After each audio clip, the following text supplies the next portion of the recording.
네, 하나님의 말씀은 사무엘상 1장 4절에서 6절 말씀 제가 봉독해 드립니다.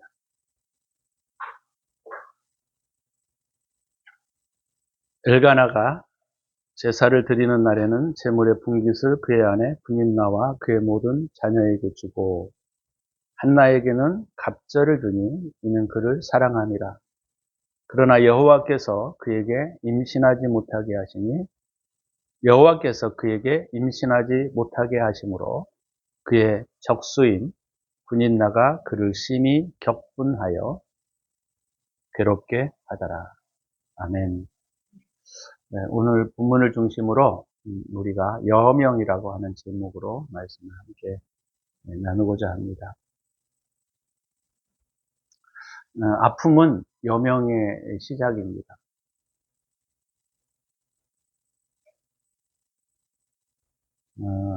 사사기는 실제적으로 지난주에도 제가 말씀을 드렸던 것처럼 갈 길을 알지 못하여 방황하는 시기를 우리에게 보여주고 있는 하나의 그림입니다. 하나님을 믿고 있지만 단순한 믿음이 아니라 어디로 가야 할지, 어떻게 살아야 할지 이것을 알지 못한 이스라엘 백성들의 혼돈과 방황의 시기가 바로 사사기 시대가 우리에게 보여주고 있는 모습입니다. 사실 우리도 신앙을 가지고 있다고는 하지만 사실 어떤 때는 갈 길을 알지 못하고 방황하고 혼돈의 시기를 당연히 겪습니다. 겪게 되어 있어요. 안 겪고는 사무엘의 시대로 넘어오지 못합니다. 그래서 하나님이 사사기를 기록할 때에도 이런 점들을 굉장히 고려하시고 기록하는 거예요. 그냥 단순히 이스라엘 백성들이 범죄하고 타락하면 하나님이 심판하시고 또 심판하셨다가 회개하면 하나님이 리더를 세우셔서 그들을 회복시키는 이야기가 단순하게 아니에요. 신앙을 가지고 있지만 때로는 우리가 어느 한 부분에 치우쳐서 자충우돌하는 시기, 바로 그 시기가 사사기가 우리에게 보여주고 있는 시기라고 말할 수 있다는 것이죠. 우리가 성경을 여러분들이 읽어보시면 시기의 전환점 또는 시대의 전환점은 항상 혼돈의 시기를 겪게 되어 있습니다. 우리가 신앙을 가지고 바르게 살고자, 신앙 안에 살고자 하지만 뭔가 우리 앞에 걸리는 문제들이 많고 또 답답하게 풀어지지 않는 문제들이 많은 것이 사실입니다. 그것이 바로 사사기가 우리에게 보여주고 있는 시기죠. 성경에서도 우리가 보게 되면 크게 여러 가지가 있을 수 있지만 우리가 크게 성경에 나타나고 있는 그런 부분들은 바벨탑 시기, 그때도 혼돈의 시기였어요. 그때도 하나님을 알고는 있었지만 그들이 하나님을 올바르게 섬기지 못하는 모습이라고 할 수 있죠. 또 이스라엘 백성들이 애굽에 있을 때에도 마찬가지였습니다. 하나님이 모세를 통하여 이스라엘 백성들을 애굽으로 출애굽해서 가나안으로 인도해 가시지만 그 시기도 혼돈의 시기예요. 방황의 시기였습니다. 근데 거기에 또 이스라엘 백성들의 울부짖음도 있었어요. 단순히 하나님을 향한 울부짖음은 아니었다. 저는 그렇게 봐요. 하나님을 향한 울부짖음이 아니었고 사실은 그 삶이 고통스러우니까 뭔가 좀 해결해보고 싶은, 뭔가 회복하고 싶은 그런 울부짖음이다. 이렇게 볼 수 있는 것이죠. 또 여호수아 시기에는 그냥 전쟁하기에 바빴고요. 물론 그 전쟁 가운데에서도 실패의 과정들이 여러 군데 있지만 여호수아 시기에는 그냥 전투하는 시기다. 이렇게 볼 수 있죠.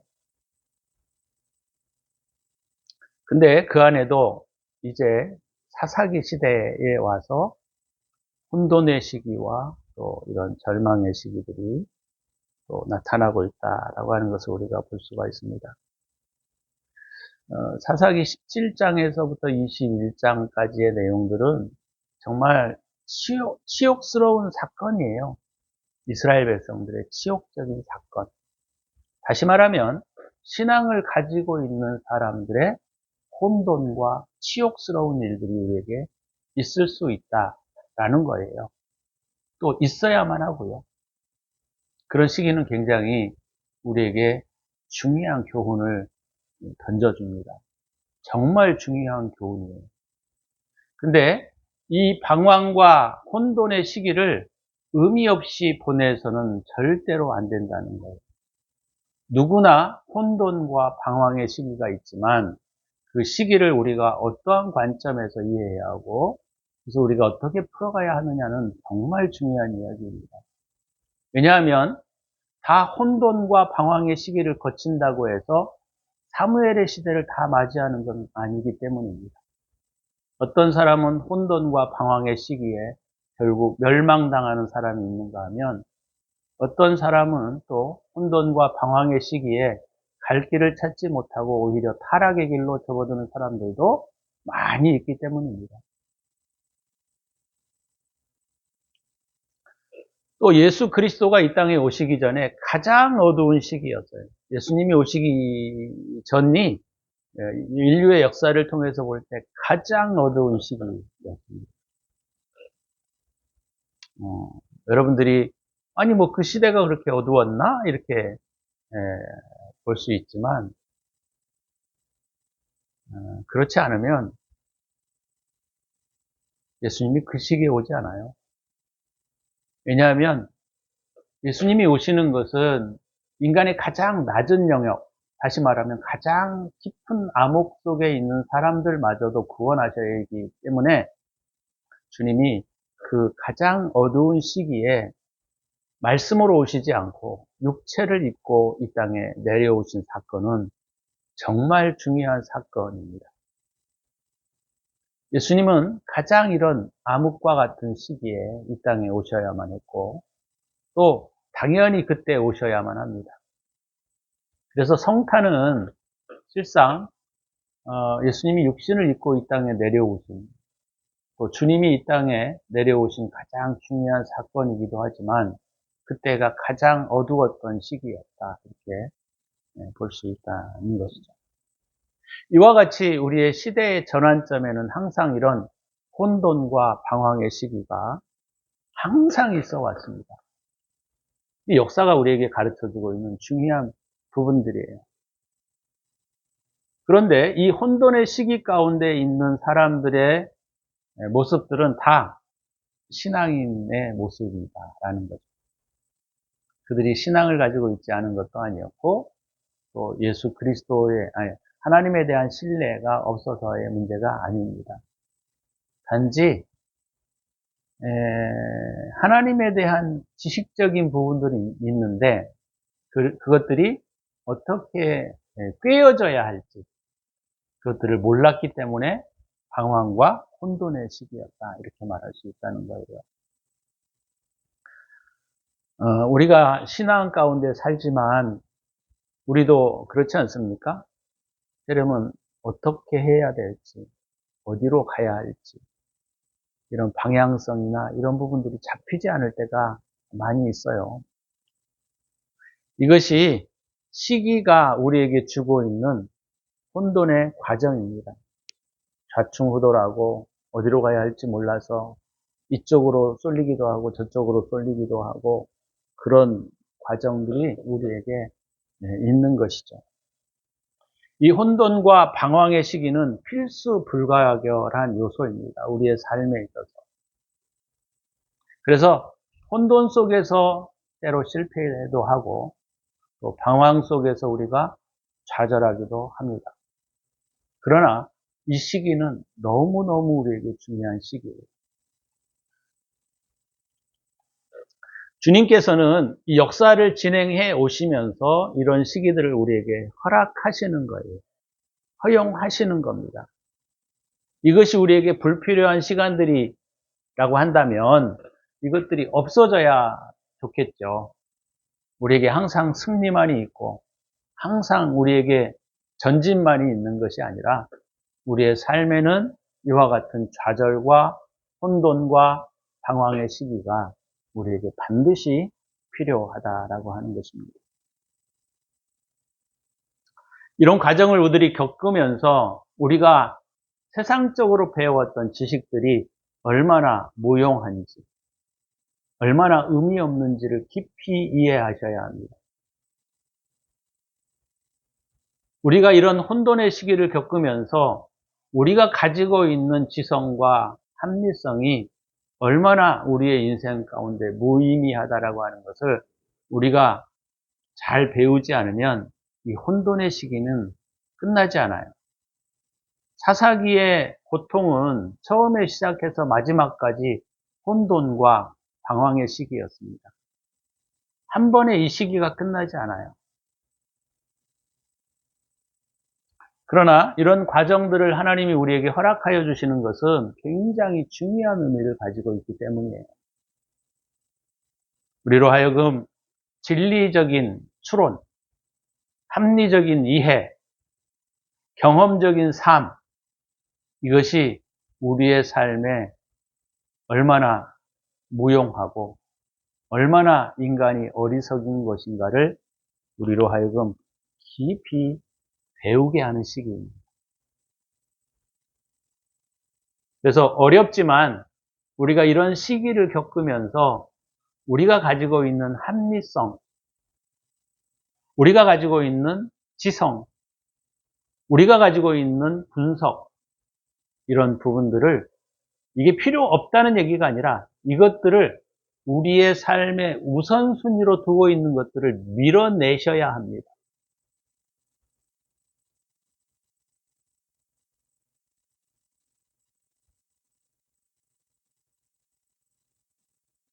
그래서 하나님은 이러한 시기를 통하여 우리에게 자기 비움과 내려놓음을 하게 하시는 거예요.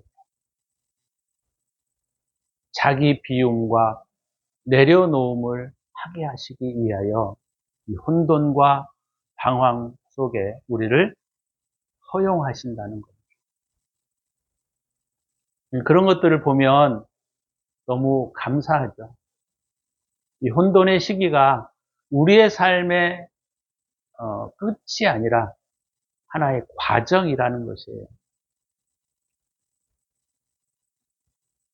이런 혼돈의 시기를 통하여 저와 여러분들이 배우셔야 합니다. 무엇을? 자기 비움과 자기 부인을 배우셔야 한다는 거예요.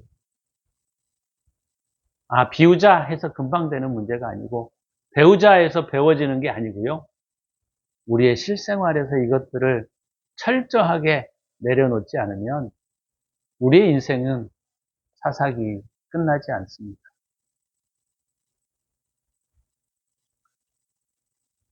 이런 사사기가 끝나야 우리의 삶에 새로운 여명이 트는 거예요. 이런 좌절과 혼돈의 시기를 거쳐야 우리에게 새로운 여명이 오는 겁니다. 오늘 본문의 내용에 보시면 이게 사사기의 마지막 부분이잖아요. 마지막 사사가 사무엘이라는 것을 여러분들이 잘 아실 거예요. 그러니까 사무엘이 사실은 마지막 사사예요.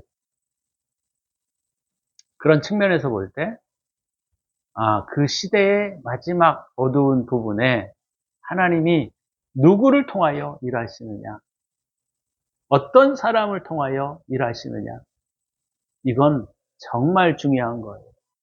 이것은 저와 여러분들에게 있어서 우리가 붙잡아야 할 가장 중요한 힘인 것이고 우리가 소망해야 할 가장 중요한 부분이라는 거예요. 저와 여러분들이 혼돈과 방황 속에 있다고 한다면 실패와 멸망을 통하여 끝나는 것이 아니라 하나님이 내 인생의 새로운 부분들을 열어가시는구나, 이렇게 생각하시고 감사하셔야 합니다.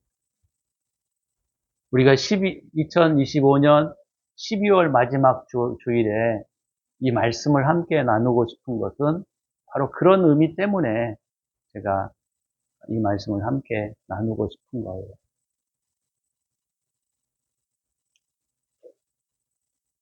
그러면 하나님은 이러한 여명 가운데 누구를 통하여 이 여명을 준비하시느냐라는 거예요.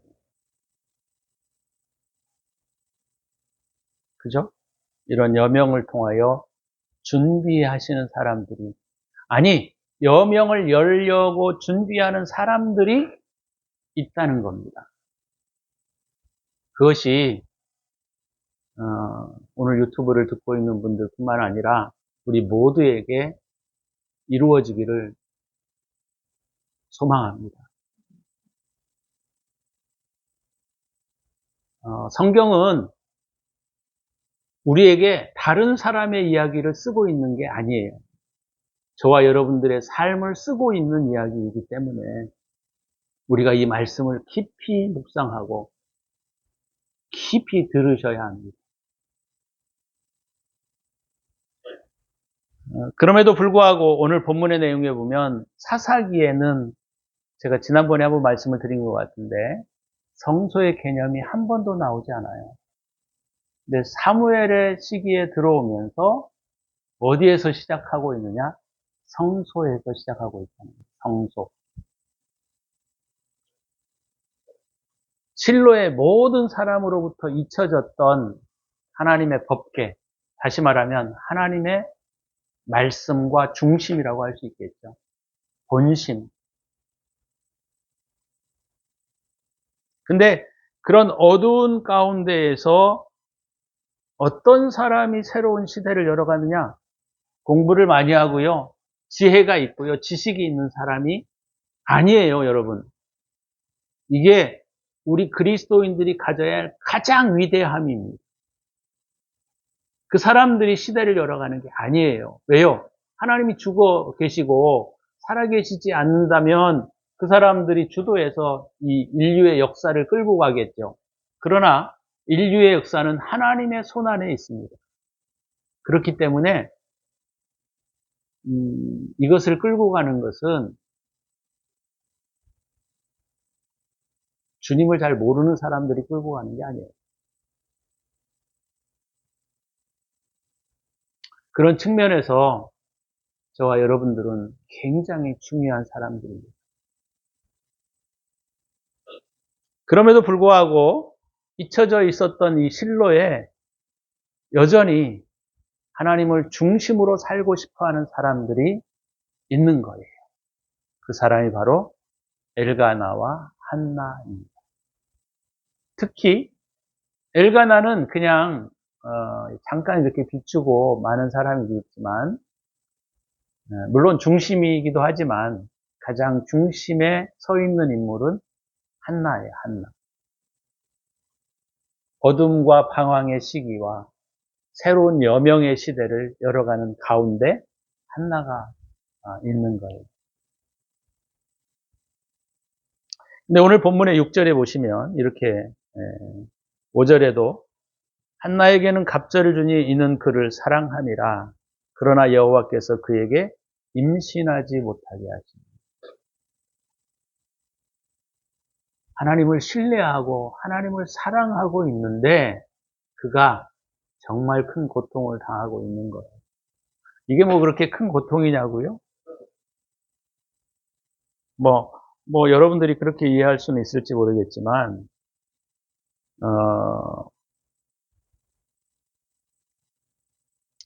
1장 10절은 읽진 않았지만, 한나의 마음이 표현되어져 있는 곳이 1장 10절, 11절이에요. 한나가 마음이 괴로워서 여호와께 기도하고 통곡했다.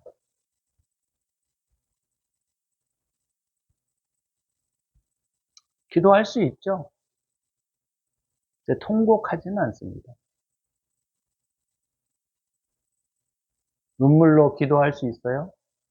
하지만 통곡하기는 이거는 그 감정이 있지 않고서는 일어날 수 없어요. 엘가나가 여호와께 제사를 드리고 난 다음에 제물에 두 배를 한나에게 주었지만 그것이 한나를 크게 마음에 안정감을 주지는 못했습니다. 그렇죠? 물질이 그의 삶을 지배하지 못했다는 거예요. 우리가 이런 면에서 볼 때 한나가 얼마나 힘들고 아팠을까라는 것들을 우리가 알 수 있는데 이걸 자꾸 막 주님 앞에 열심히 나가가지고 기도하는 모습으로 해석하시면 안 돼요. 다시 말하면 주님을 중심에 사모하고 있는 한나의 모습을 우리가 이해하셔야 합니다.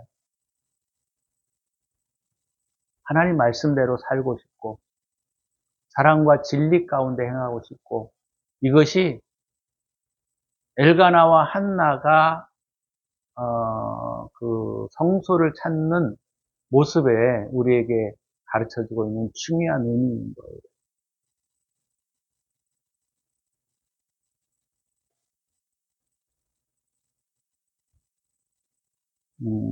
여호와께서 그에게 임신하지 못하게 하심으로 그의 적수인 분인나를 우리가 생각해 보면 애도 퐁퐁퐁퐁 잘났나 봐요. 문제도 없죠. 그리고 스스로 얼마나 자부심이 대단했겠습니까? 누구와 비교해서? 한나와. 남편이 한나를 사랑했지만 분인나는 애를 잘 낳았어요. 그리고 한나의 적수였다 이렇게 표현하고 있는데 한나를 대적했다라는 면에서 보면 분인나가 그렇게 사랑과 진리가 충만했던 사람은 아닌 것 같아요. 시기심과 질투와 싸움과 다툼들이 그 안에 있었던 것을 우리에게 보여주고 있는 것이죠. 사실 위로를 해야 마땅하죠. 위로를. 괜찮아. 아이를 못 낳을 수 있지만 하나님을 사랑하잖아. 분인나가 그렇게 말했으면 얼마나 좋을까요? 근데 분인나는 사실 종교성이 있는 여인을 우리에게 보여주고 있는 사람들이거든요. 신앙심이 있지만 그 안에 우리의 내면이 정렬되지 못한 사람들의 표현이 분인나예요. 이런 사람들은 하나님께 예배는 하지만 항상 시기와 질투와 미움과 다툼 이런 것들이 가득한 것이죠. 이런 사람들이 사람을 잡아요. 왜? 겉으로는 굉장히 하나님을 사랑하는 척 하거든요. 또 하나님을 위해서 위대한 일들을 계획할 수도 있습니다. 그러나 내면이 정멸되어 있지 않기 때문에 자기 내면은 깊이 감추고 할 수 있어요. 한나에게만 딱 오게 되면 그 사람들이 이제 자기가 가지고 있는 우월성들을 가지고 한나를 괴롭히는 것이죠. 이게 분인나의 모습입니다.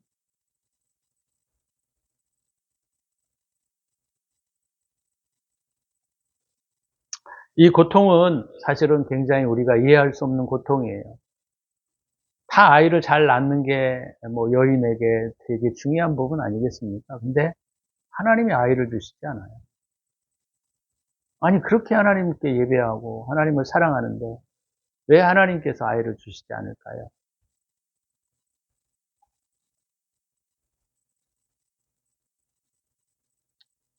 한나에게 있어서는 우리에게 상징하고 있는 부분이 순전함입니다. 순전함.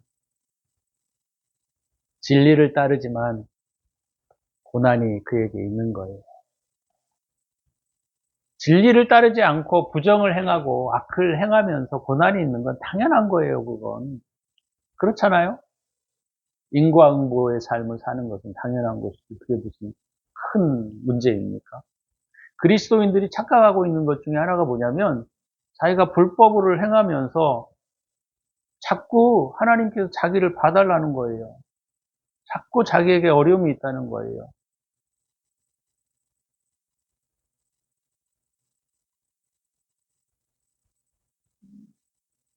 그건 아니죠. 우리가 살아갈 때, 아, 정말 내가 주님 안에 내가 진짜 살아야 되겠다라고 하는 마음과 작정을 가지고 살아감에도 이런 고난이 있다는 거예요. 이런 고난이, 아픔이 있다는 겁니다. 그게 중요한 거예요. 왜요? 그걸 통하여 더 낮은 곳으로, 더 깊은 곳에 하나님이 우리의 내면을 정렬시키기 위하여 우리를 그 고난의 바다에 던지시는 겁니다. 근데 여기 여러분들도 아시겠지만 여호와께서 6절에도 여호와께서 그에게 임신하지 못하게 하십니다. 그러니까 임신의 문제가 뭐냐면 과학적인 결과가 아니라는 거예요. 자연스러우면 애를 낳는 것이 당연한 것인데 하나님이 그를 막으시는 거죠. 하나님이 그를 막으시는 거예요. 하나님이 그를 막으시는 거예요. 근데 이런 예들은 이 역사를 통해서 가장 많이 드러나고 있습니다. 누가 있죠?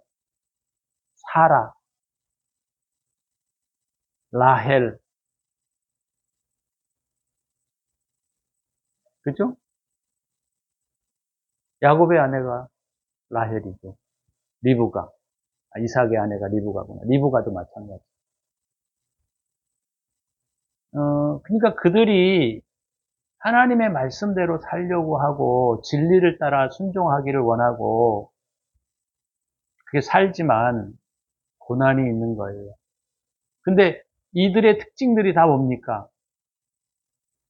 아픔이 있죠. 여호와께서 그의 태문을 닫으시는 거예요. 아니 하나님이 좋은 일을 주셔야지 왜 이렇게 응? 내버려 두시지 잘 가는 사람들에게 말이죠. 태문을 닫아가지고 이렇게 슬픔과 아픔을 주냐 이거죠. 엘리가 한나의 기도하는 모습을 보고 13절에 우리가 읽지는 않았지만 여호와 앞에 오래 기도하는 동안에 엘리가 그의 입을 주목한즉 한나가 그 속으로 말하며 입술만 움직이고 음성은 들리지 아니하므로 난 이 여자가 돌았구나 이런 생각이 들 정도로 한나의 고통이 심했던 것을 우리가 볼 수 있습니다. 이 고통은 인간적인 고통이지만 하나님의 계획된 고통이에요. 어떤 면? 왜요? 우리의 내면을 더 정렬시키기 위하여.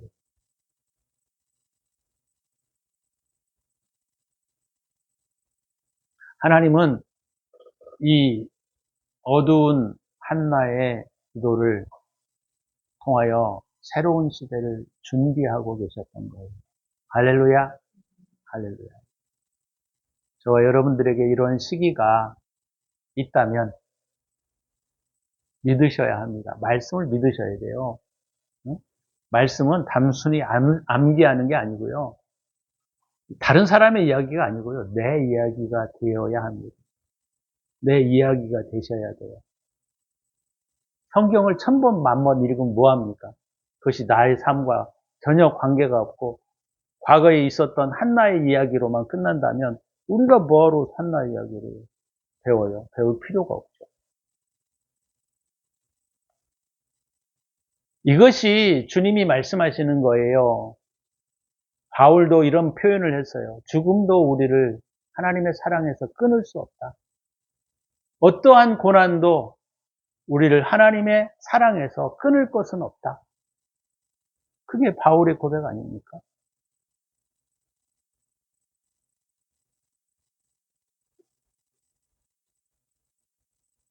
이런 한나의 어둠의 고난이 새로운 시대를 잉태하고 있는 거예요. 다시 말하면 새로운 여명을 잉태하고 있는 거예요. 그에게는 아이는 없었지만 새로운 시대가 그의 뱃속에서 태어나고 있는 겁니다. 할렐루야. 새로운 시대가 한나의 뱃속에서 태어나고 있는 거예요.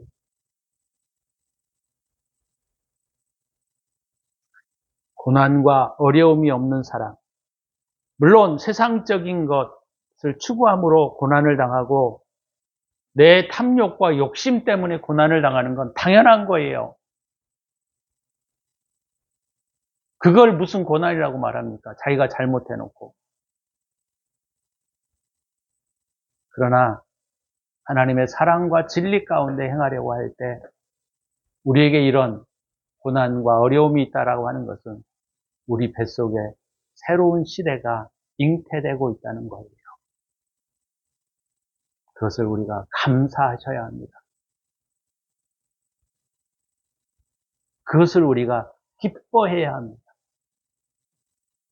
아이를 잉태한 한나의 모습처럼 우리도 새로운 시대가 내 뱃속에서 잉태되고 있구나라는 것들을 믿음으로 받으셔야 합니다. 그래야만 한나의 이야기는 우리가 내 이야기가 될 수 있고 그것이 우리의 삶에 희망과 용기를 줄 수 있는 거예요. 아무리 설교를 많이 들어도 그것이 나의 삶과 무관하다고 한다면 아무리 의미가 없는 거예요. 1000번을 읽고 10,000번을 읽어도요. 그것이 나의 삶과 관계가 없다면 성경을 잘못 보고 있는 거예요. 성경은요, 지식이 아니고 성경은 하나님의 생명입니다. 말씀이 육신을 입고 오신 분이 주님 아니겠어요? 그러니 생명이죠, 말씀이. 요한복음 1장에서 말하고 있는 것처럼. 저와 여러분들이 2025년을 마무리 지으시면서 내 뱃속에 2026년에 새로운 시대가 잉태되고 있구나라는 것들을 믿음으로 받고, 받지 못하는 사람 안 받으셔도 괜찮아요. 그죠? 고난이 없는 사람들은 내년이나 올해나 똑같아요. 그러나 우리가 사사기와 같은 혼돈의 시기와 또 여러 가지 방황하는 시기가 우리에게 있었다고 하고 우리가 하나님의 말씀대로 서고자 할 때 고난이 있다면 이것은 우리에게 새로운 시대를 잉태하고 있는 하나님의 놀라운 꿈입니다. 그래서 저와 여러분들이 믿고 하나님 앞에 감사하시고 아픔 가운데 고난 가운데 기뻐하는 저와 여러분의 삶이 되기를 주의 이름으로 축원합니다. 기도합니다.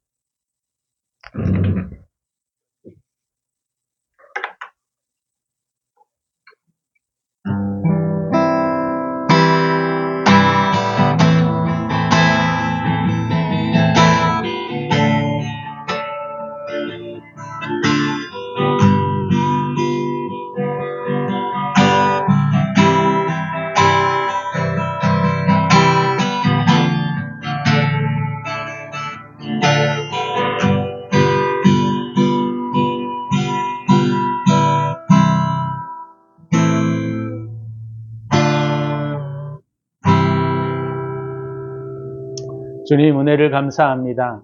새로운 여명이 우리에게 밝아오기를 기대합니다.